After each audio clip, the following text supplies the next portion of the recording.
myself again. But it's the only way you're ever gonna learn. You look back and it's all in the past. I'm dwelling on the thoughts I cannot say to you. If I don't say the words, then maybe it's not true. And it feels alright when they come and say. Good evening, welcome to NUFC Matters with me, Steve Wraith, the professionals with myself, Steve Wraith, and Stu Penman and Mitch. Hi, lads. Yeah, good to see you, lads. And a lookalike which escaped Friday. I've been hammered religiously for the last couple of days. Don't forget to show Stu this.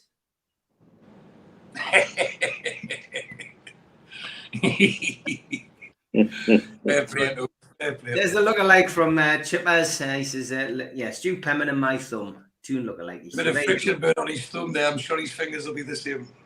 It's better than what you were going to say, mate. Anyway, moving on quickly. And Chippers, he was first in with his question as well. Question for Stu: when did you last see Noel Edmonds? He's a cheeky bugger, isn't he? He is. I'm getting worried, you know. It's all right having a crush on someone, but you shouldn't be so open with it. Where do I start? Well, I mean, I think, you know, transfers is something which we've, you know, in the past we've avoided on this show like the plague, but you can't help but get excited about what's happening at the moment and Tonali's imminent arrival, I guess. We know he's got another under-21s game to play. We're hearing that the medical's already been taken. Some news agencies reporting he's still got to have his medical, but we're hearing potentially that he might have passed his medical already. But either way, Stu, it's a massive signing. This we spoke about it on Friday night on the Amigos, myself and Mitch with the lads. But you know, it's a great signing, and it's a marquee signing, really, Stu. It's a statement of intent, that's for sure. It shows we mean business. I think just about everyone would have seen the chairman's Yasser Ramayan's video on the club's channel. And to me, that gave an insight to what myself and Mitch have said before the takeover about the winning mentality, hiring the right people, the best people for a specific role. And it dramatically reduces the chance of failure. So by doing that, I watched it with pride, and the belief, the determination and the expectancy was there for everyone to see. And he's not messing around. So when you see Eddie Howe's talking about extra signings, and Barella his team were there, and as I understand it, they were asking for too much money. And I think Newcastle now have got this mantra of saying, this is how we value a player, this is how much we're prepared to pay, not just to the club but to the player. These are our terms, and there's little wiggle room. And by the sounds of it, Barella's not asking for too much money. I think they got carried away with who our owners actually are, and without reading the financial fair play rules. So they moved from there next target straight on to Tonali. And what a player. I mean, I'm not going to sit here and say I've watched Italian football every week, because I haven't. You know, but you start doing your research, and the fact that he's I believe he's the highest selling Italian player ever, price-wise.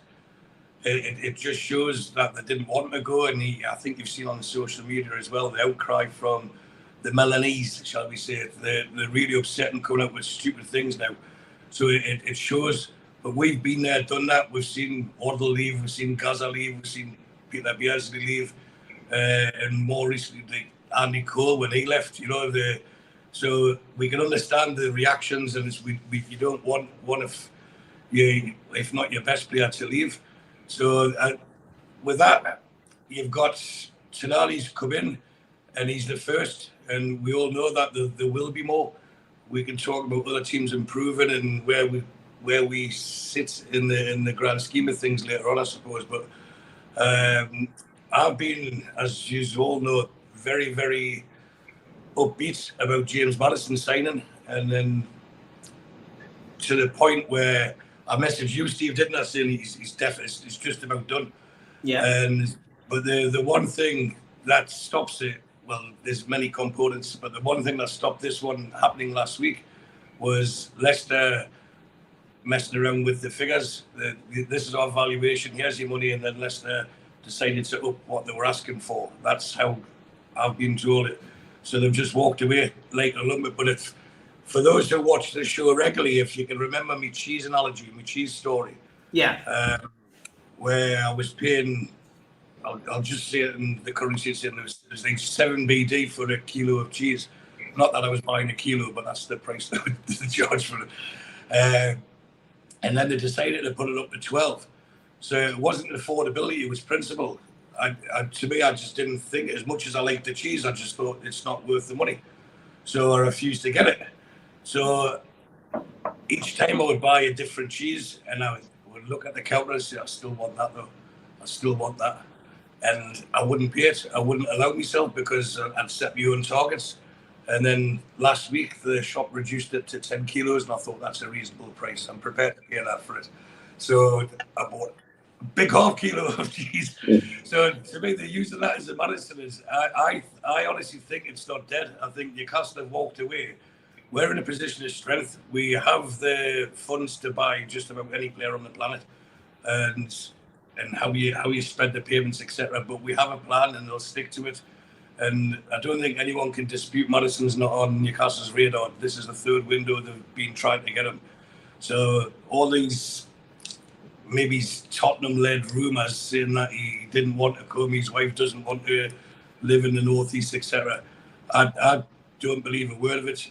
As far as I know, he wants to come, he's willing to come, and he'd be happy to come. But Leicester have to agree a fee, and he hasn't asked to become our most expensive player on the wage book at all. He's happy to fit in with it, and I don't think it's dead. I reckon now Leicester know that we'll be looking elsewhere, and that's it. Like a lump, Tottenham don't seem to have the money to pay what Leicester are asking for, so it could be a game of who blinks first. And for me, I could see it happening this week. I could see us either signing James Maddison before the month finishes, or just walking away from it for good and getting someone else in, because your mate Dom Salamazai, his clause ends at the end of this month as well, which people panic about, but that can actually work in our favour. Look, we're not prepared to pay you that, but once the clause is up, we'll give you this, we'll offer you this. So they've got plenty of irons in the fire, but the main thing is, as I'll repeat, is trust the process and accept that we are going to improve. And I'll just take it back to the chairman's words when he says, and he said it with a steely glint in his eye as well, he's not going to rest until we're number one. And he genuinely believes that. He genuinely believes he will make us number one.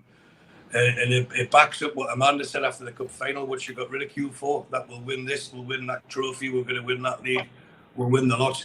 It's obviously something to discuss in at board level, where they say the sky's the limit. I don't think we have a limit of what they want to achieve. And it was also reassuring when he was mentioning the money going back in. He says we will sell, we'll attract new sponsors. We finish in the Champions League. That brings more money for us to buy better players. And when he said that, I watched it 3 times now. And my understanding of it, Steve, is that I think he's got the other sponsors lined up, but we'll play the poor relation at the moment. Look, we've only got this. Can we have this player? And once they sign the blue chip players that they think they want, you'll see a flurry of sponsorships coming in. I do not believe the owners that we've got with the back room, well, not the back room, but like the Silverstones and Darren Neals, etc. I don't believe they haven't got people lined up already signed. And I think once we get the players through the door that we need, all of a sudden we'll have a new training ground sponsor. There might even be a sponsor for another shirt or training shirts and stadiums. And, we've discussed many times, but there's so much that they can sponsor that will bring it in, and it'll then, this is the window for us. That's what I'm trying to say, Steve. This is the window we will spend big. I still think we'll spend close to 200 million, if not more. And then windows going forward, it'll just be one player, maybe 2 players at the high end, and they'll just concentrate on the youth. So that's why I believe, not because of the cheese being reduced in price that we're saying in Maddison, I just believe that it's not finished and we're in a position of strength, and Sean will walk away. Leicester will have to come back because they can't have an unhappy player on their books. Andrew says, just DM Maddison a video of the 6-1 and Spurs fans bailing out. Alan Curry says, just watching Tonali on Italian TV here in Malta while listening to you lads. He looks pure class. I've never heard Newcastle mentioned as many times today in Italian. And another assist for Tonali tonight, Mitch, which it just bodes well, doesn't it? I mean, the kid's a central defensive midfielder, but, you know, he's very good as well with set pieces, and he just gets forward, you know. He gets forward, and he's got that work ethic which Eddie Howe craves, really. He'll clearly, you know, bring so much to that midfield, and that says a lot, because the midfield's already got a lot to it. But it's key that he's going to really genuinely drop in and hopefully be there to bring the best out of the people around him. And free Bruno up a little bit and let him have the shackles off a bit more. I think it's an astute move. And we discussed before on here about the position we were going to be in this transfer window. We're cash buyers. We know what we're doing. We won't have our pants taken down. Leicester are playing silly because they pulled Chelsea's pants down for Fofana, and they think they can do it to everybody else. My understanding is Spurs' evaluation on him and Maddison is no more than 30 million, and that's as high as they're prepared to go. So perhaps Leicester are now thinking, oh God, we've let the bigger offer go out the door, and let them come crawling back. But then this will be a transfer on our terms. We said that we would be in a position to help certain clubs with their FFP problem, but again, it would be our terms. And we're making it very clear when we set things out to clubs, players and agents that this is all on our terms, because we can go and shop elsewhere. We are very happy to walk away from a deal because the world doesn't revolve around you. And the minute you're making it all about you and making it difficult, we'll think twice about whether we're going to deal with you again. And that may be a club and that may be an agent. So clubs will have to work a little harder to engage with us in a proper manner. And I think if anybody thinks of taking the piss, they're going to be shown the door.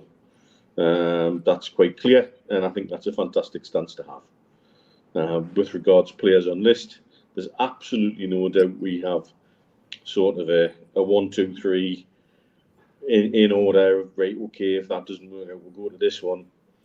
I don't think they see them as better players than others. I just think the C would prefer this one, but okay, if that ship sails, happy days, we've got this one. You know, I think I see people whinging about, oh, well, it means we're failing, we're not getting our top targets. It's like, oh, God almighty.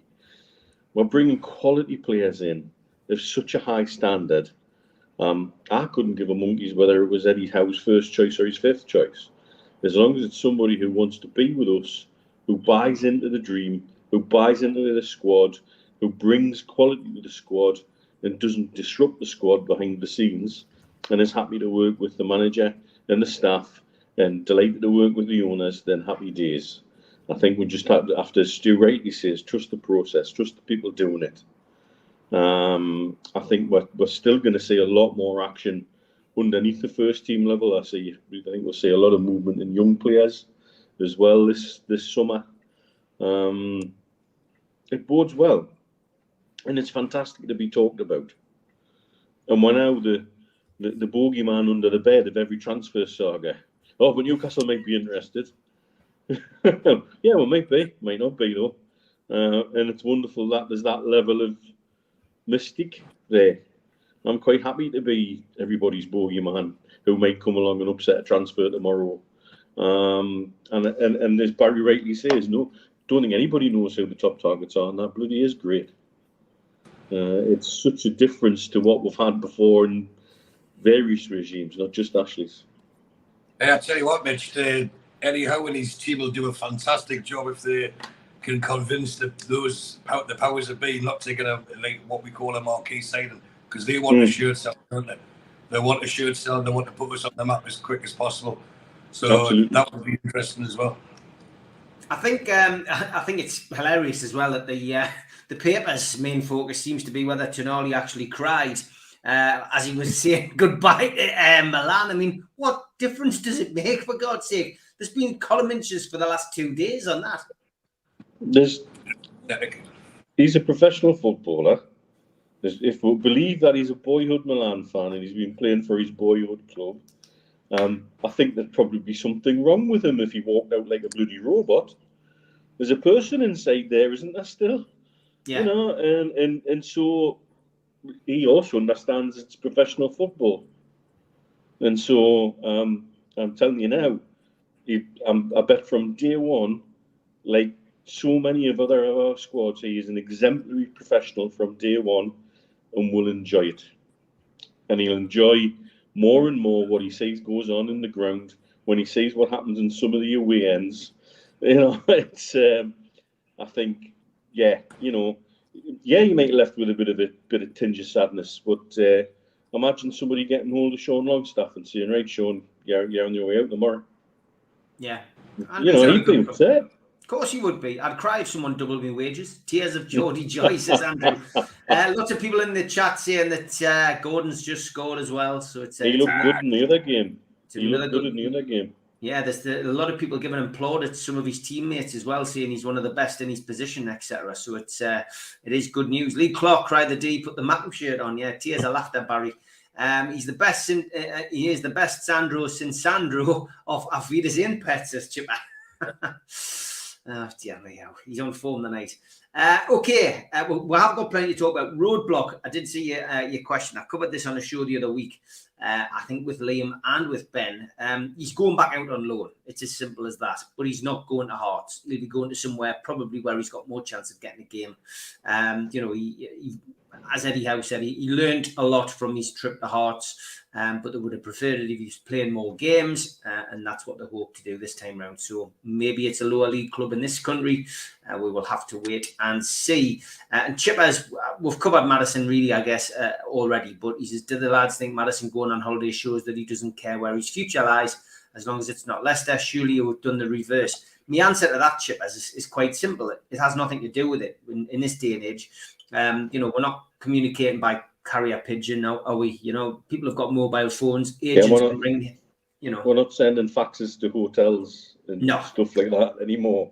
And the lad's just done England duty, and he's just had a Premier League season where he's leading to be relegated. I think he's entitled to a week on the beach. Yeah, he's got to get the flip flops on. If he just sits around for 2 or 3 weeks waiting for Leicester to buckle or not buckle, he's not going to have a holiday, and then they're into pre-season training. So he needs to have a break eventually. So take when he can.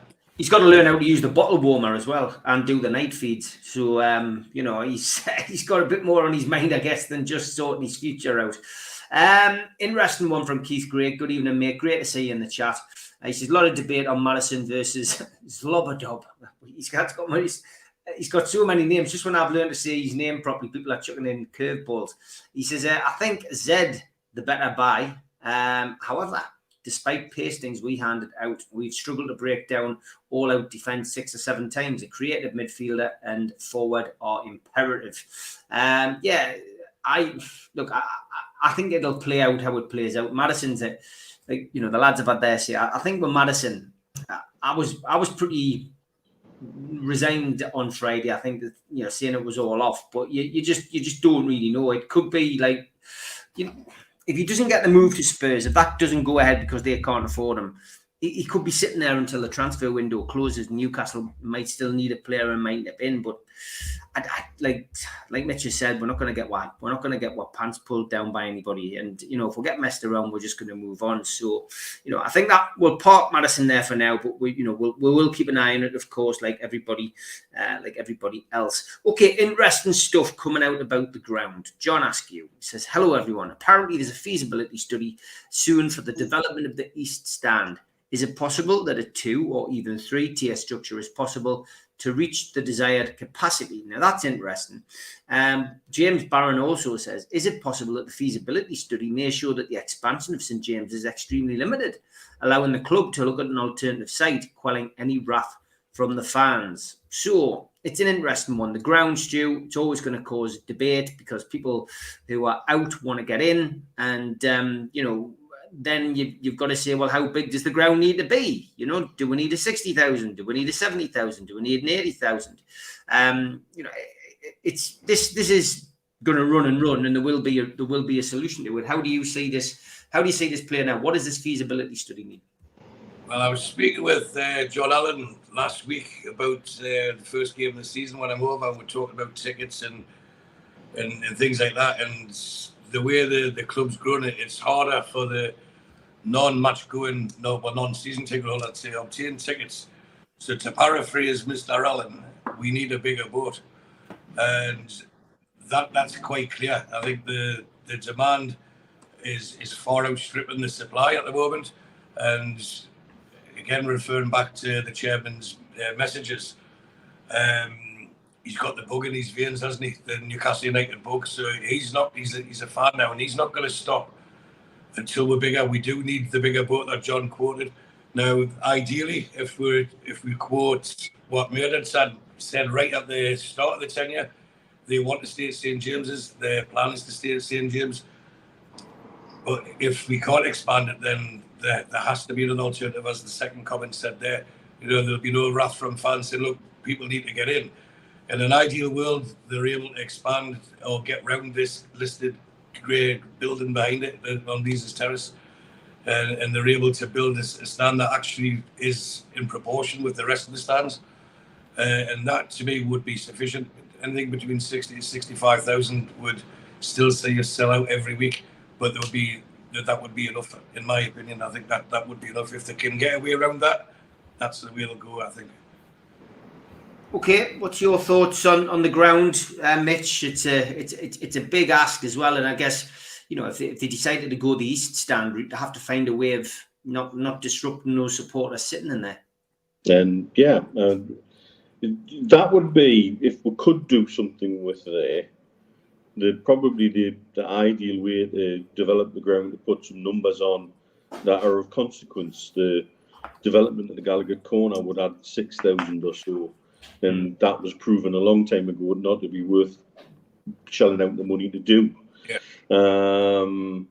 That, however, plus Leazes an East Stand extension might then be worth the money to do.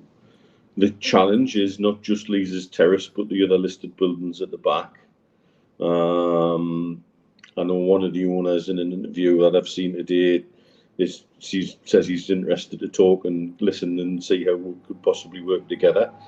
That's the kind of talks you need to have. Talks with the owners of Leazes Terrace is a lot easier because it is a Saudi family that own Leazes Terrace now, I believe. So that will be a very easy discussion to have, I'm sure. It's then getting the council involved, and again, I think it's a very different council to the one that backed the No Business on the Moor campaign. I think this is a council that needs as many financial partners as possible, and keeping Newcastle United in the centre of town is probably high on their agenda of doing so. But it then comes to the architecture. It comes to the disturbance to those seating in the East Stand. And it also then comes into, well, how does that design work to make everybody happy in terms of the club, the owners of the buildings? How does that change access to the East Stand? You know, or we're going to be some sort of like Luton on steroids, where we go through gates which are sort of integrated in between Leazes Terrace and some of the buildings, which would entirely be possible. It's been looked at in the past. I think that was one of the designs from the 60s, I think, even had integrated turnstiles through with Leazes Terrace. So it's not something that is entirely impossible. And particularly, you're working with, you think the kind of structures that are built in this part of the world. And that's why I was keen to speak to John Henry, who did all those drawings for me a couple of times, as he was the main architect on the big wheel at Blue Waters. And so it's the kind of structures that they're used to handling, things that are maybe a little bit left field, or they've got a quirk, or they've got a particular problem you've got to get around. that was how he come up with the idea of turning the pitch 90 degrees. He says that makes all your problems go away straight away. And however, you know, then there comes the question of where do we play, where that's happening, etc., etc., etc. But I think the feasibility study is a great starting point. However, as somebody has rightly said, a feasibility study that comes back terribly negative would very much be part of the elbow of the club to turn around and say to the fans, well, look, we've looked into it and this is shite. We need to think about a plan B. But I'd be amazed if the council wouldn't play a ball, if the owners of the buildings wouldn't play a ball, if there's a way around this.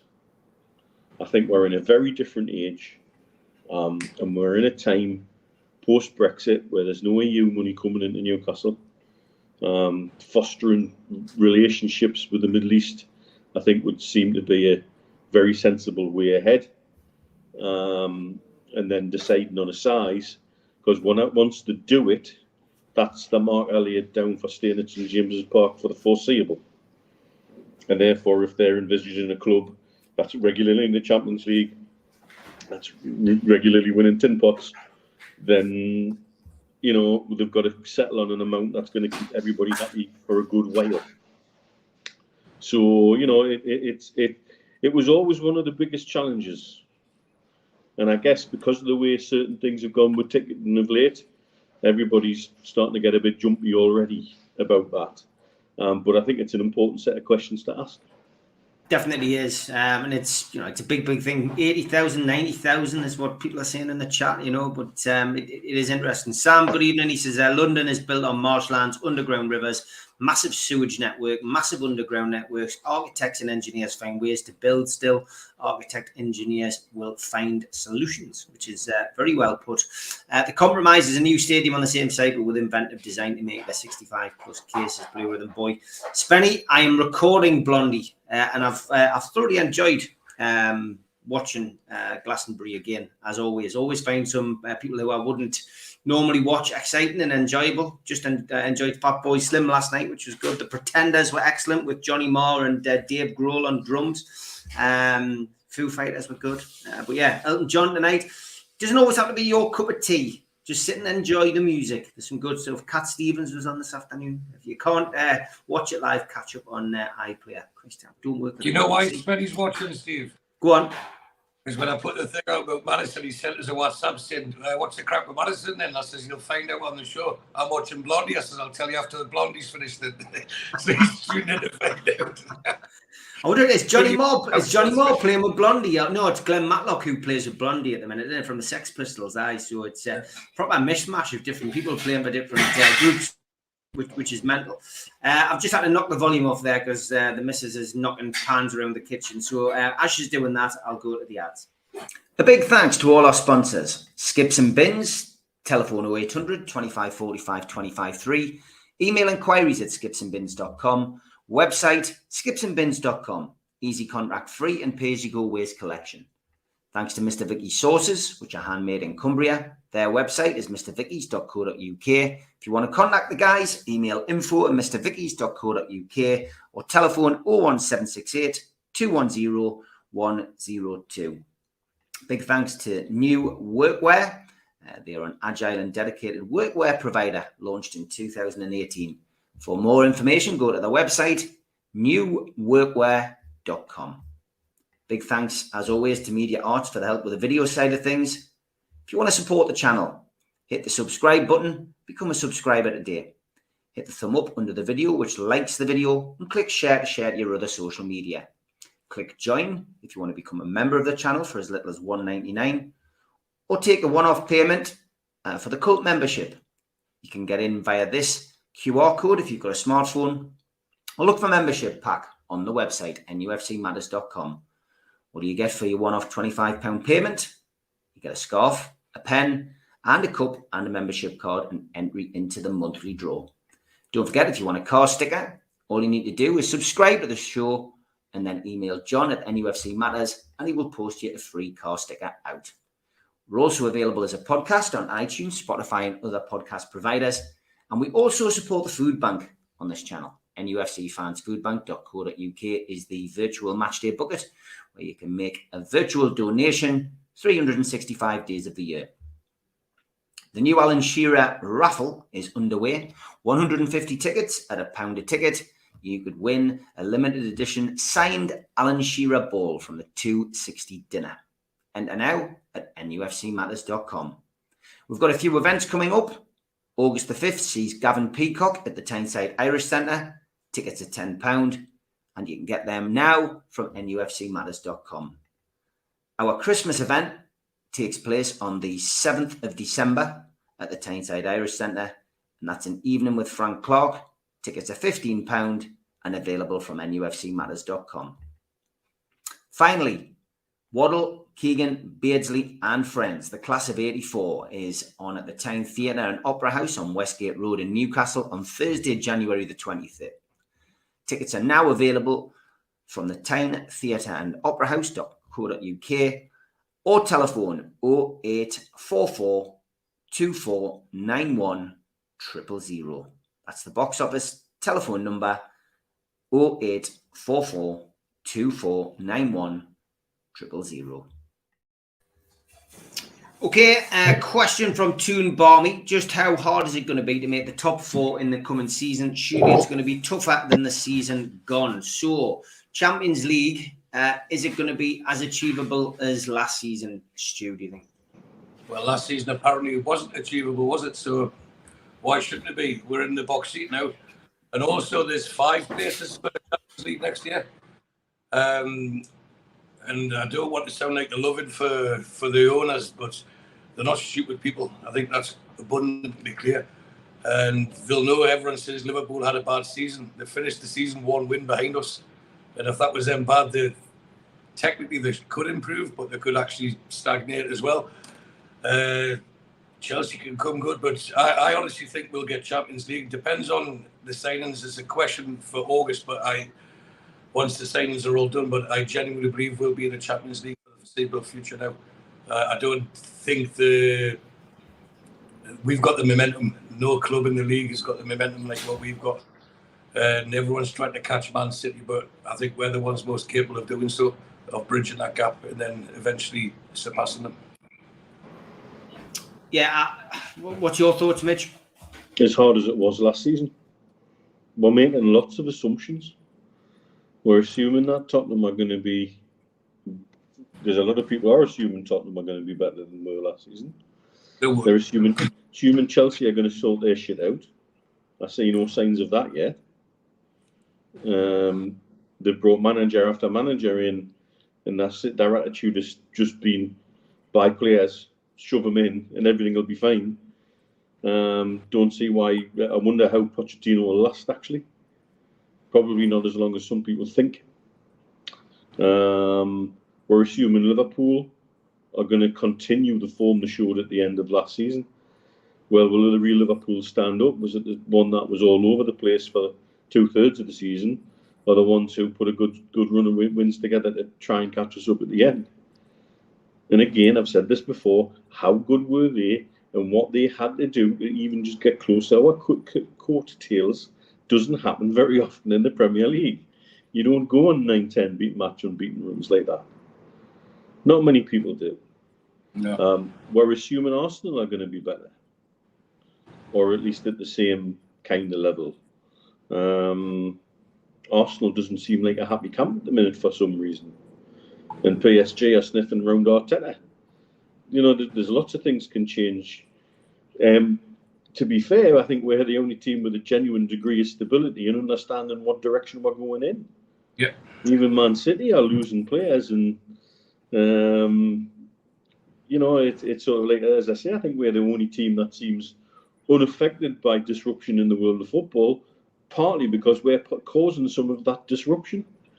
And so we seem just focused on doing what we're doing, and that's all we need to do. And again, continue to enjoy the journey, because I think we're going to get some great positive surprises going forward. Just looking at some of the other comments coming in, Stu says, listen at the chairman's interview, they say they want the Champions League. Personally, I'm happy with top 8 with runs in the other competitions. Stu says, Councillor Spenny, the tide is high, but I'm moving on. Tunali is going to be number one. But he's got more songs. He hasn't even signed on the dotted line yet. He's got more songs than anybody else. This is an interesting one. Cucurella, Blue Rhythm Boy says, I'm convinced we're going to sign in this window. What do you think, lads? Spenny mentioned something about that too. I mean, it's a player that I looked at when, he was, when he was at Brighton. I thought, what a player he is. He's unique. He looks a bit different. I think he would fit Eddie Howe's team.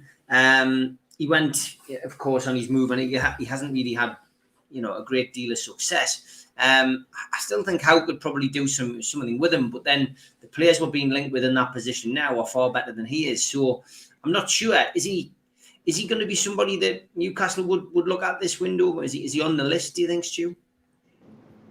I hope not, because I think everyone knows who my preferred choice for left back would be, and that's Kieran Tierney. And that debate reared its ugly head again on Twitter this week, where people were telling us that he signed a new contract, which he hasn't. Then he was injured, which he wasn't. He's injury prone. The last 2 or 3 years states he's not. He's been available for more games than someone like Bruno. So would you say he's injury prone?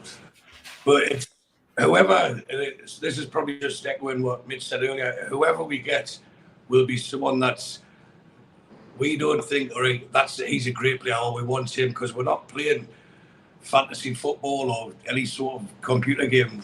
These people will be studied. They'll be want to know what they do out of work, I suppose, after training, what their social life's like, what the personality's like, and they have to fit into the squad.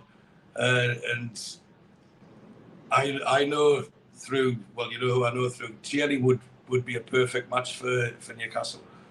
And I still think him in this Cucurella, I think he was overpriced when he went to Chelsea. They fell for a bidding war, and I'm not saying he's not a good player, but I think if the money that Chelsea would ask for him, what did they spend 65 on him? Something like that. How much of a hit would they take on that? Would they let him go for 25, 30? If so, then possibly, but I can't see them doing that. I've seen a suggestion they would take 30. Well, even if they did, I'd rather put that 30 down for Tierney. So that's just my opinion, but that's not saying Tierney's coming. It's just I think he'd be a great fit for us. Either one's an improvement. Yeah. Tierney or Cucurella, I think both give us something different. Cucurella reminds me of Kraft. Now, when he was at Brighton, he was playing as a left full-back and he looked quite good. In his time at Chelsea, he's either played as a left wing-back or a left-sided centre-back in a 3, and he's neither. The same way Kraft, once he was given a right-back role, suddenly came into himself. And he's a forgotten player amongst our squad at the minute. We've forgot that he's there still and could be a genuine asset next season with the games we've got to play. I think Cucurella's time at Chelsea reminds me very much of Kraft when he arrived here. He fell between two stools because he was neither one or the other of the two positions they were trying to shoehorn him into. And once he gets back to being a left full-back, I think the same coming to his own. There's a weight of expectation on him as well, wasn't it? Because he was a big money signing. And then Chilwell, who had been playing well. Now, that's the player, they can keep cooking around. I'll take Chilwell off them. I think he would do a fantastic job but again, he's more injury prone than Kieran Tierney. Absolutely. So, yeah. As you know, Barry Hogan's doing a list. Stu, I'm going to let you have your guess. How many do you think we're up to now on links with Newcastle United since the 6th of June? It depends. I know he's been quite extensive, Barry, in his research, but I've seen a load that he hasn't mentioned. So I would reckon we've got to be on 180 now. Okay, what about you, Mitch? Yeah, I'll go 220. Barry's list, he's up to 145. So you're looking at this week, Stu, but it's still ridiculous. 145 players linked since the 6th of June, which, we're talking 3 weeks now. Same one. Insane one. Exactly, yeah. I mean, the averages, it's unbelievable, isn't it?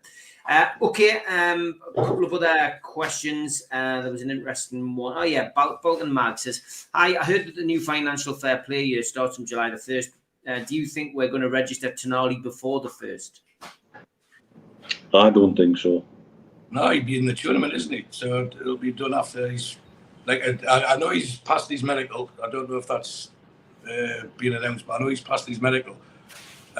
So he's for all intents and purposes a Newcastle player, but it depends what suits the books better, isn't it? If we put him into July the 1st and it's a new year, and then that'll be in the same year as the new sponsorships that are hopefully going to be announced during the course of the summer. That might make more sense. It depends we're not accountants, but the council know what they've got left in the pot and what they can declare and what they can't declare.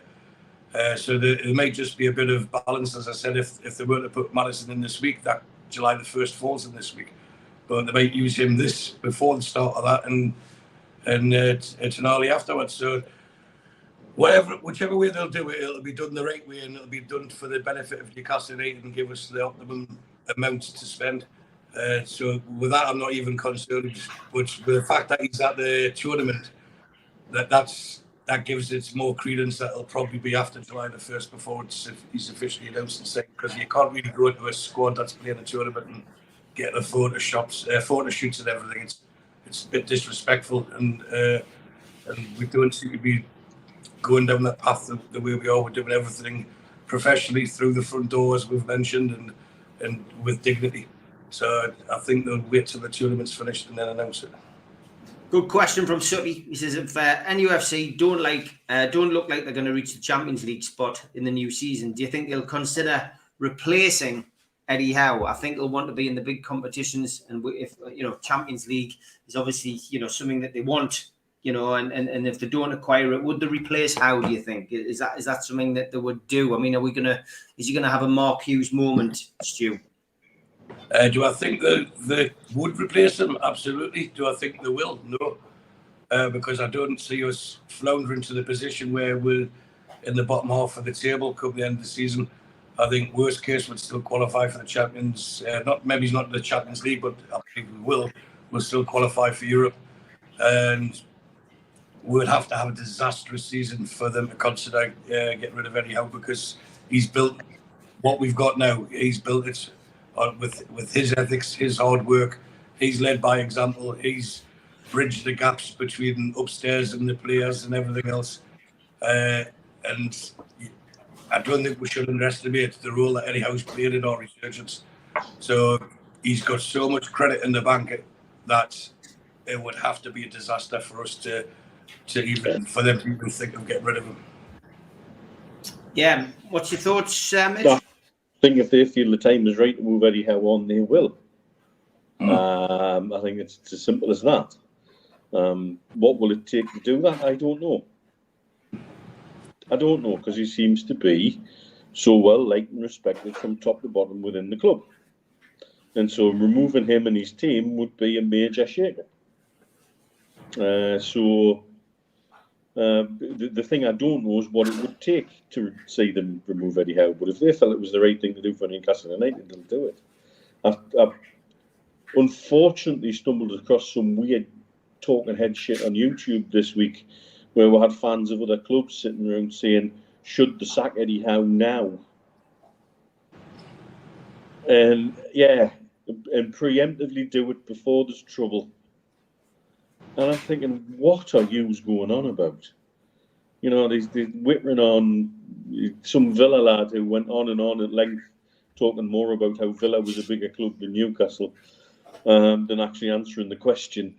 But then some of the crap that was coming out of their mouth about the preemptive sacking of Eddie Howe because it will go wrong eventually. And I'm thinking, you lot are off your tits. You've got no understanding about what's going on at our football club at all. And if that's the feeling amongst fans of other clubs, let them crack on, because they're obviously terrified of it. Yeah. Remember, Alex Ferguson had to start somewhere. Arsene Wenger was an unknown. He had to start somewhere. You know what I mean? Both came into the Premier League. Both not really popular choices at either club that they went to. And look at the, in the words of Shankly, the bastion of invincibilities that they created at their respective clubs. Who's to say Eddie Howe can't do that in Newcastle? Absolutely. Ferguson was one game away from being sacked as well, wasn't he? He was. FA Cup game. FA Cup game away from getting the sack. Yeah, it's interesting. It is interesting. I've had an approach this week from a pal of mine as well, who's a big Man City fan, who wants to do a podcast with me, on his Man City channel and vice versa. And I think that in itself shows. I mean, I've had a few approaches over the years since NUFC Matter started, but I'm getting more now from opposition clubs. People saying, "Oh, would you mind coming on? Would you be interested in coming on?"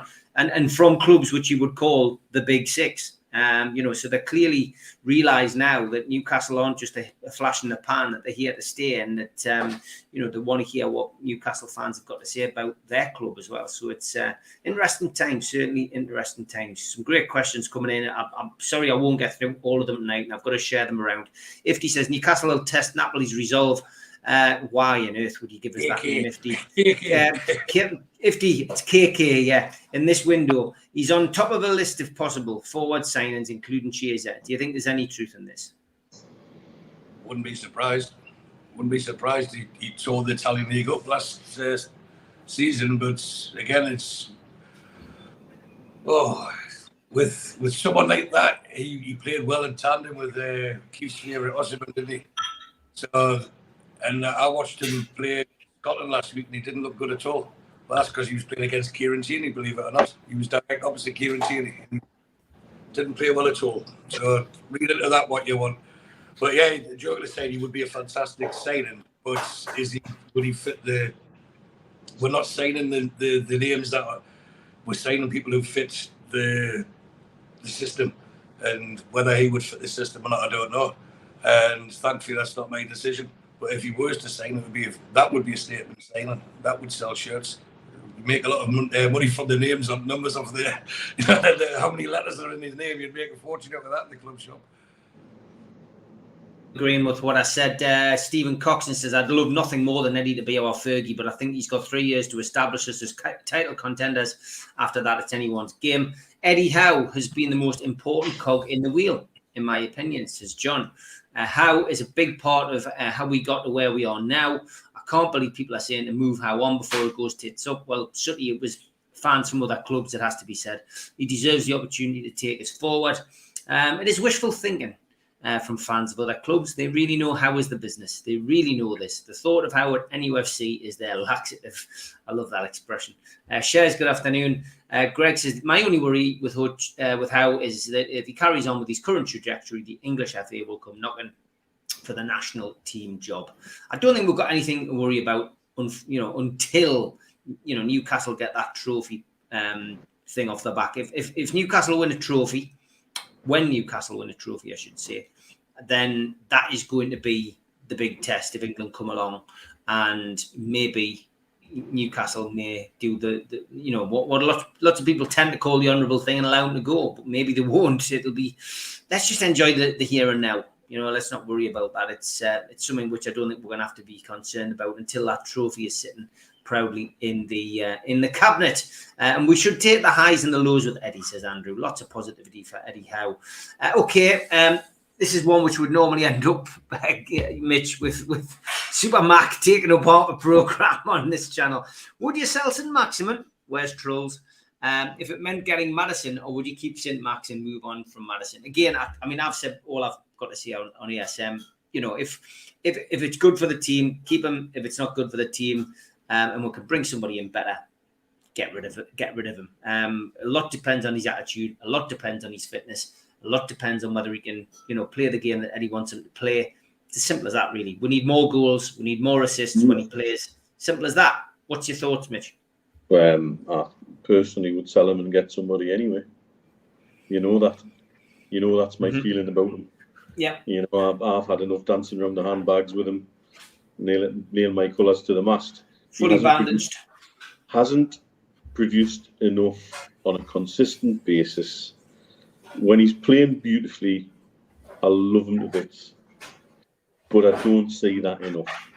And if somebody out there is prepared to pay 30 to 40 million for him, and that enables us to bring someone in who can play on a regular basis, whose fitness record is better, and who has the ability to be the lockpick that gets us behind the difficult to unlock defences, it's a no-brainer, I'm afraid. Chew. I think it's. Remember when you asked for the player of the season, etc., the goal, and I picked ASM's goal at Wolves as goal of the season. And there was also a time when I got heavily criticised for something that wasn't me, it was used to, but anyway, with regarding ASM. But you've got to look at.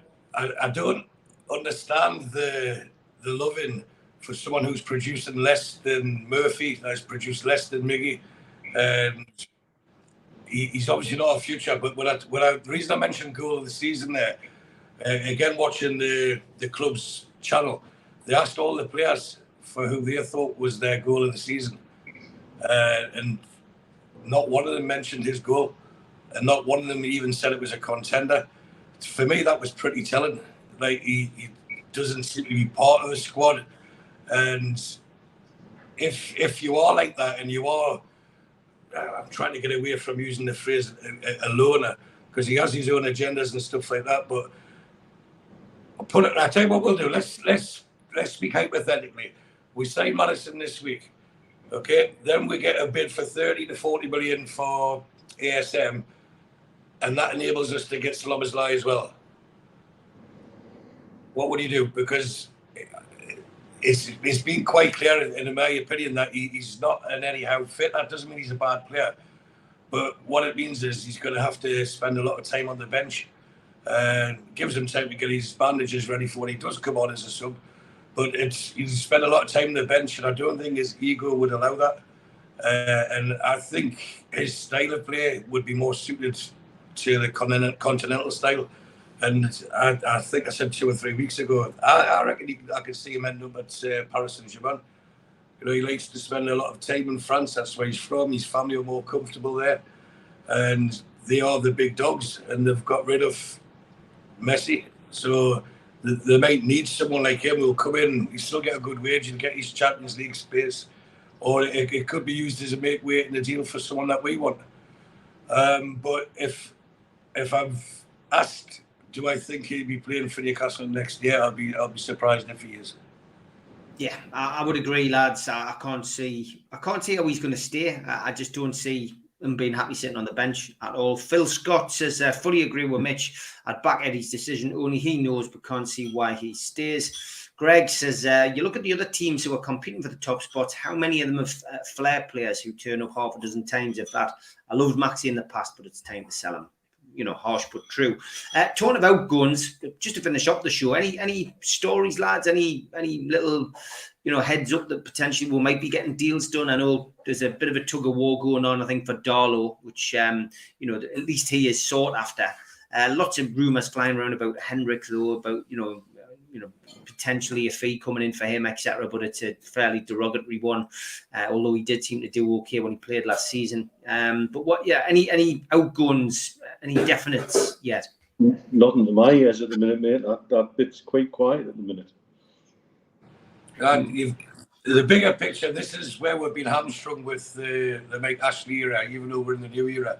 We don't have many players that will command a fee because they're on bigger wages and the type of team that can attract them. Most of them are championship players. Our driftwood, should we call them, for want of a better phrase, are championship level, and they're on Premier League wages, and that causes a problem. It's already kids saying to people, oh, well, you don't want to use Ryan Fraser example, or you don't want to play football. But if you're on 60 grand a week and someone obviously 20 grand a week, it makes a big difference. So it does limit where we can go. So it could be loans. There'll be a lot of loans going out with Newcastle, because ultimately they want to play football, and even if we're subsidising their wages, then it reduces our wage bill, and it keeps a negative person, or someone who's not playing, not in the squad. It keeps them away from the training ground. But joking, if you want to joke, Saudi are buying players up, aren't they? So there's no. Why can't they buy players from Newcastle? They can buy from Chelsea, they can buy them from Wolves. Why can't they buy them from Newcastle? They don't need superstars all to fill the league. They need all types of players to fill the leagues. So someone like, I don't know, Jeff Hendricks, a current international, but Ryan Fraser himself, Scotland are flying. I know I'm being selfish for that, but they're nailed on to qualify for the European Championships. Fraser at his best is good enough to be in that team, and he should be looking at that thinking, right, if I knuckle down and have a really good season next year, I could be playing in the Euros. And that's why I think Lascelles won't leave. He's been through the mill with us, and I think he wants on his CV he's played in the Champions League rather than being in a relegation dogfight or being put in a championship, and I think he deserves that. So Lascelles is definitely what I would keep, but I think we all know there's about 5 or 6, probably more, that could go. Yeah, Lewis can command a fee. You get a fee for him.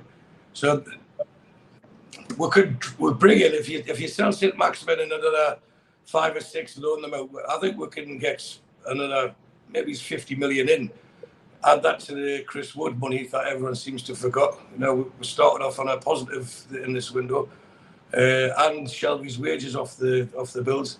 We're not in a bad position as they like to say, and I think sometimes the cry and the poor boy, because it suits the narrative of we don't have the money you think we've got, so we can negotiate harder in transfers. But there'll be a few that will go out, a few will have to go out, and some for their own sake, even if they're not sold, should want to go and look for a club for a loan. So that's where Shola be sure he's worth come the end of the window when people are still sitting about realising they're not going to be part of the main squad and think, well, do I want to just train with the youths all the time, or do I actually want to be playing football? Yeah, okay, that hour's come to an end. Great show, lads. Hope the family have a safe journey over to your part of the world. Mitch, enjoy yourselves. Yeah, George, on his way on his way for a session with his son, so that'll be interesting. With me little pal. Great stuff, lads. Good to see you. I think we will have a Geordie's here. Geordie's there on Wednesday, so we might get you and your dad on the screen together, Mitch. That would be interesting. Right. Great stuff. Have a good week, lads. See you Wednesday. Take care. Take care. Good night, everyone. Cheers. We still do 7 NUFC Matters show a week for free. But if you want to help support NUFC Matters, then there are a few ways of doing it. Hit the like button on each live broadcast and video. This helps the channel grow. Hit the subscribe button and select the all notifications bell so you don't miss a single show. If you want to help us financially, then you can join the channel using this button with the membership starting at $1.99 a month. Or you can drop us a donation in the chat using a super sticker. We're also looking for sponsors. If you'd like your brand advertised on the flyers for the show and featured during the ad break, then email john@nufcmatters.com to arrange today.